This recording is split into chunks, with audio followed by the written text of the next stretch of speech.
السلام عليكم، ازيكم حبايبي؟ عاملين ايه؟ يا رب تكونوا بألف خير. النهارده هنعمل أكلة اقتصادية قبل العيد كده. لو عندك شوية شوربة وكوباية رز هاتيهم وتعالي هنعمل أكلتنا مع بعض.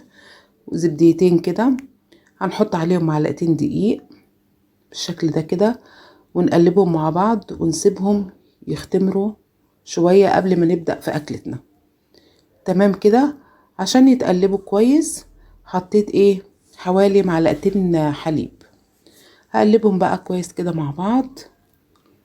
خلاص كده تعتبر الخميرة بتاعت الأكلة تمام. واسيبهم بقى على جنب بعد ما خلطتهم كويس. تمام كده. اجيب بقى حلة وعندي كوباية رز مغسولة ومتصفية بالشكل ده كده، اي نوع رز بس ما عدا البسمتي طبعا. واحط بقى وعندي شوية شوربة كانوا في الفريزر.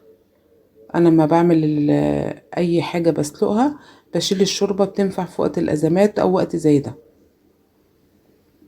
احط بقى الشوربة على الرز بالشكل ده كده، واسيب الرز بقى يستوي يستوي سوا كامل بقى كده، وتحس ان الحباية اتهرت يعني في السوا.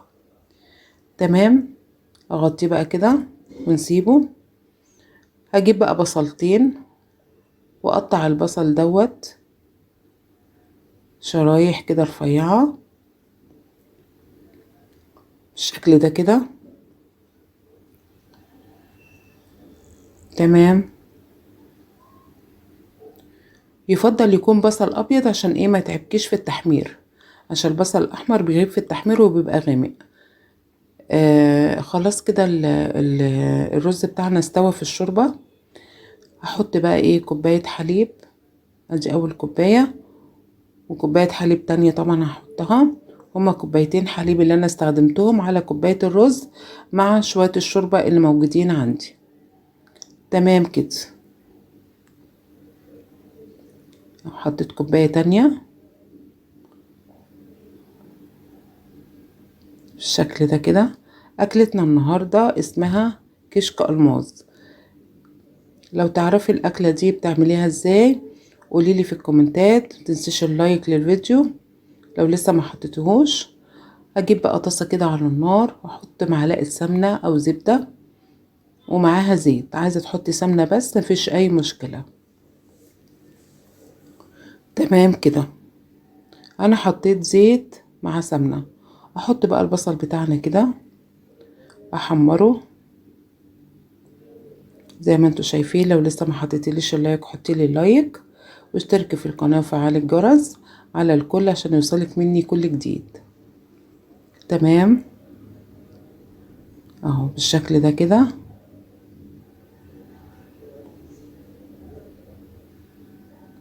وفي نفس الوقت الرز بتاعنا عمال بيغلي على النار. البصل بتاعي حمرته وصفيته طبعا من الزيت، والرز بتاعي خلاص غلى في الحليب غلوتين كده لانه هو مستوي. وحطيت بقى الخميره اللي انا عملتها في اول الفيديو اللي هي الزبادي على الدقيق. وابتدي بقى اقلب كده لحد ما ياخد غلوتين كده، يبقبق كده قدامك. تمام. وتبقى اكلتنا كده خلصت. اكلة سريعة ومغذية جدا، كل الناس بتحبها، الاطفال بتحبها والكبار بيحبوها. جربيها وقولي لي رايك ايه. قولي لي انت بتعمليها ازاي وبتتفرجي عليا من انهي بلد. اسيبكم في رعاية الله، احلى واغلى متابعين. واستنونا بقى طبعا في اكلات العيد. والسلام عليكم ورحمة الله وبركاته.